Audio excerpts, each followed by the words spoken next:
Para cargar datos de Excel a SPSS, en primer lugar debemos tener localizado el archivo de Excel o cualquier otra hoja de cálculo que tiene esta vista.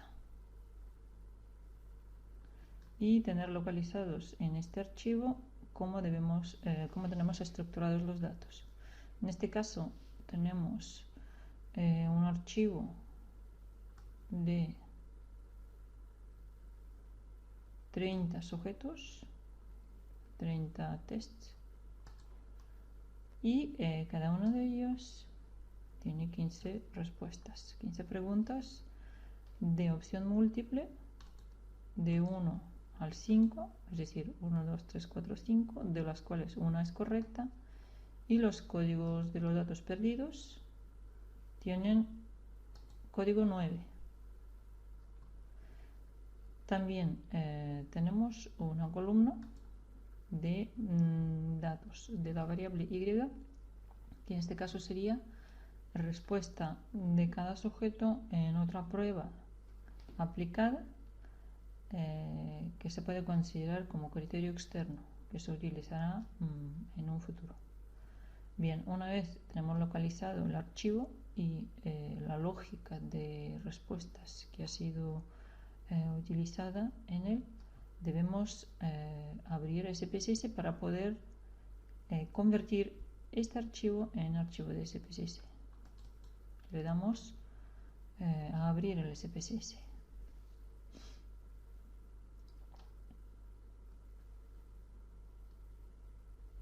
Se abre esta ventana auxiliar en la que debemos marcar abrir otro archivo,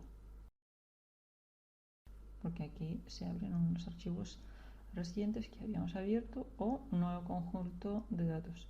Y una vez dado a abrir otro archivo, le damos aquí a abrir.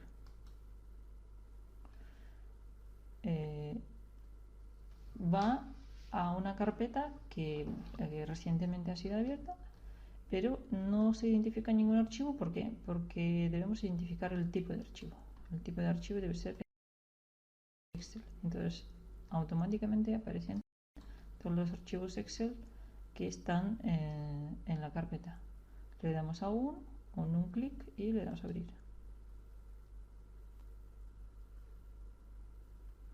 Aparece esta ventana auxiliar que es ayudante de convertidor de los datos en archivos de hojas de cálculo a los archivos tipo SPSS. Entonces nos identifica hoja de trabajo, porque sabéis que el Excel puede tener varias hojas de trabajo. Si hay varias, debemos especificar cuáles de las hojas debemos utilizar.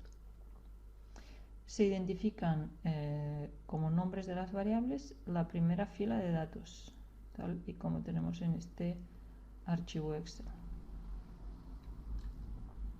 La primera fila indica el nombre de cada variable. En tercer lugar está la de ignorar filas y columnas ocultas. Eso se hace para que no entre ninguna confusión y aparezcan otras variables que no hemos considerado. Luego se identifica, en segundo lugar, porcentaje de valores que determinan tipo de datos, 95. Bien, le damos a aceptar simplemente. Se abre esta ventana, que es la ventana de resultados, en la que tenemos el código, es decir, es el registro de acciones que hemos realizado, los órdenes que hemos ejecutado en el SPSS. Y luego está esta pequeña ventanita que tenemos que abrir, que son los datos. Entonces, sabéis que el SPSS tiene vista de datos y vista de variables. Si vamos a la vista de datos, es igual que la hoja de cálculo que hemos utilizado para volcado de datos. El encabezado de cada columna es el nombre de la variable. Bien, si vamos a la vista de variables, vemos que los nombres de las variables se organizan aquí.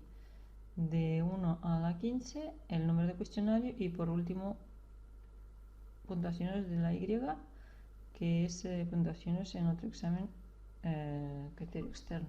Este archivo lo vamos a guardar en primer lugar. guardamos con el nombre que nos ayude a encontrarlo.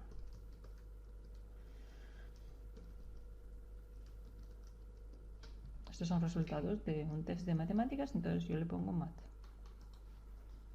Bien. Ahora, hay que revisar este archivo. Porque el volcado de datos es automático.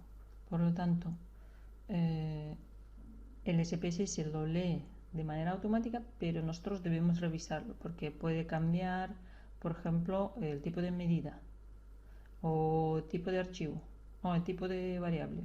O, por ejemplo, hay que identificar algunos datos perdidos, como será nuestro caso. Como recordamos, los códigos 9 correspondían a los datos perdidos. Entonces, esto hay que indicarlo como valores perdidos discretos. Ponemos un 9 como código de los datos perdidos.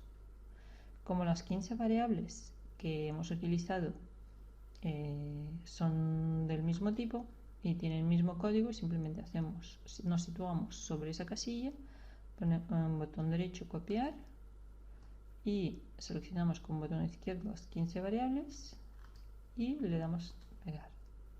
Es muy intuitivo. Y le damos guardar. Por último, observamos el tipo de medida de cada variable. La primera variable, que es el número de cuestionario, simplemente es un código que se le da a cada uno de los exámenes que han realizado los sujetos, pero el número 15 no tiene más valor que el número 12, simplemente indica el orden. Entonces, como simplemente es un código, vamos a darle valor de medida nominal. Luego, los valores de respuesta serían nominales, eso está correcto, es decir, tipo de medida de cada variable, que son preguntas de opción múltiple, va a ser nominal porque hay 5 opciones y las 5 opciones cada uno es igual de válida que otra. Y por último está la variable que es puntuación en otra prueba externa, tiene tipo escala, está correcto porque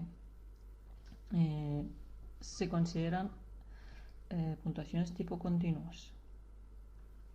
Entonces le volvemos a dar a guardar, ya que hemos cambiado la medida de primera variable, que es el número de cuestionario, y seguimos trabajando con este archivo.